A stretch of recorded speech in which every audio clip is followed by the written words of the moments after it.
And I'd like to address the issue of LGBT healthcare here in North Dakota, especially in the realm of behavioral and mental health concerns.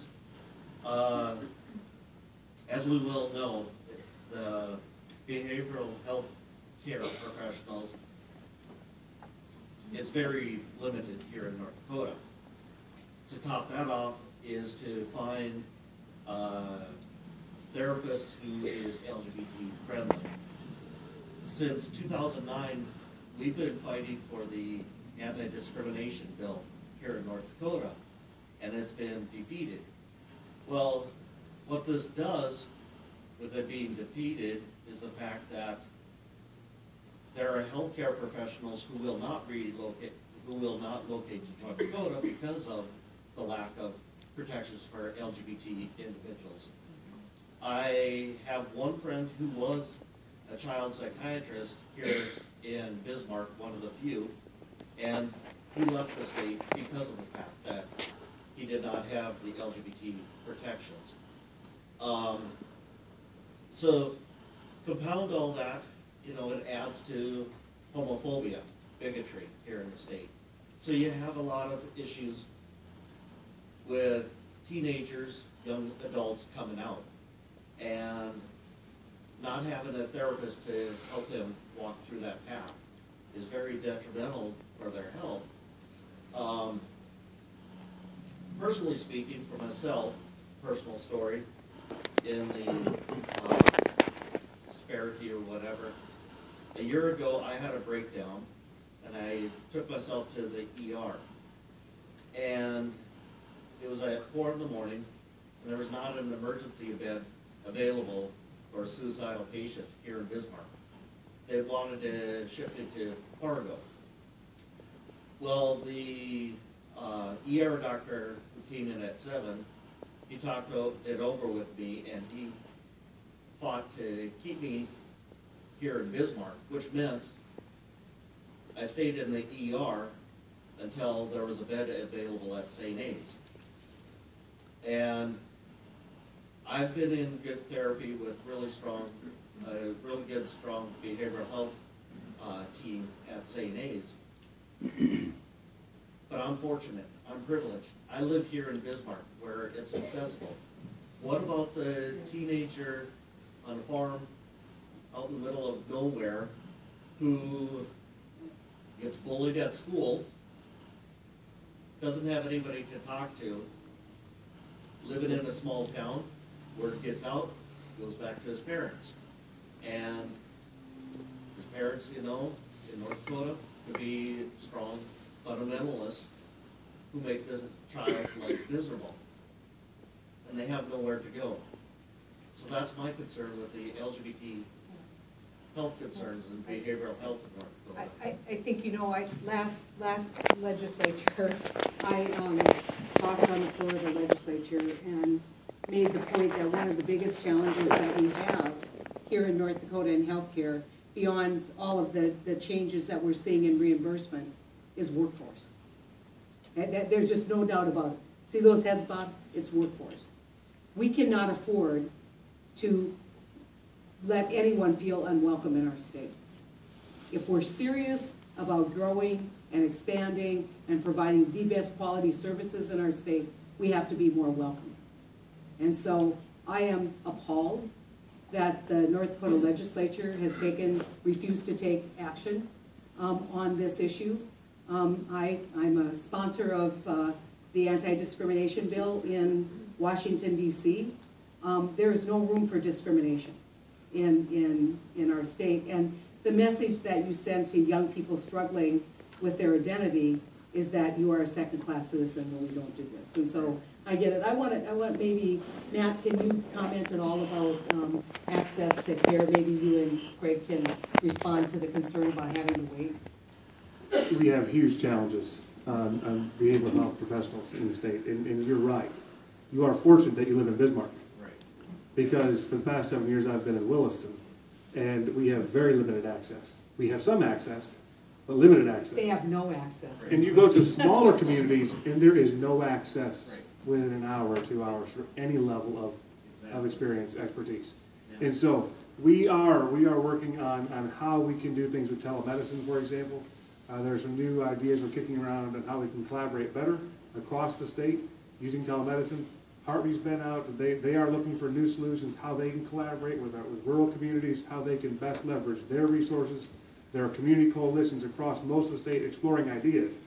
But it does come back to the lack of available professionals. Yes, technology is nice, and telemedicine could give theoretical access. But if we don't have more professionals working and living here, telemedicine doesn't actually fix it, because that just overwhelms those who already are here. So yes, we continue to work with the legislature on any restriction we have on licensure or practice, addictions counselors. There are lots of barriers to coming to North Dakota. We are still working on that, and we 100% support what you're saying as far as that challenge here. I mean, like, for example, with the lack, my psychologist is going to be going on maternity leave in August. And so I don't know what's going to happen when she goes on maternity leave, because right now, for me to get appointments, I have to book 3-4 months in advance. Mm-hmm. And the other concern, I forgot to mention about the youth in rural North Dakota with disagreeing parents. How do they get to any health care? Their parents aren't going to take them. If anything, their parents will take them to, conversion therapy to fix their gay child. So, Craig, do you want to comment on access? Yeah, and thank you. I think that, to echo Matt, is that behavioral, mental health and behavioral access is just broke here. We don't have it. If we were to survey Fargo, Grand Forks, Minot, Bismarck today on how many open mental health beds we have, we'd be lucky if we had that number on one hand. Okay?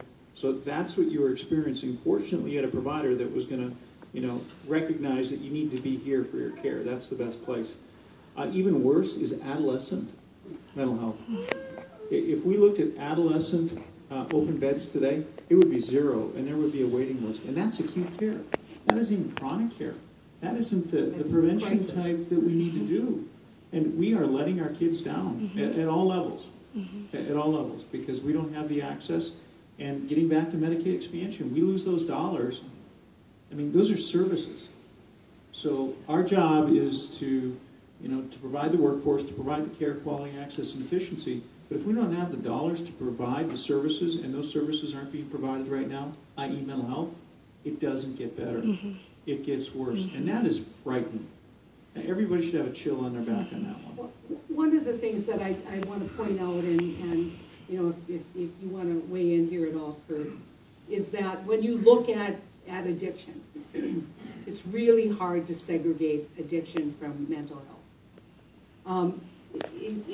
The dual diagnosis, you just know that for many people who are in this spot of addiction, which is a chemical dependency, which is, we're learning more and more about the brain research, but that this also goes to behavior and mental health. And so I want to talk about just one proposal that we have, which is our lifeboat.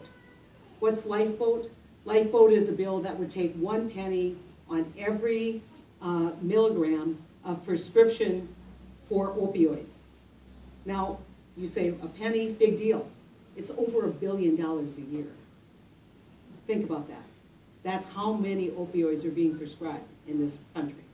But what we would ask is just 1 penny be put in a fund that would provide community support for behavior and mental health. For addiction, usually the opioids, but behind that would be that additional service, because a lot of kids in this place self-medicate.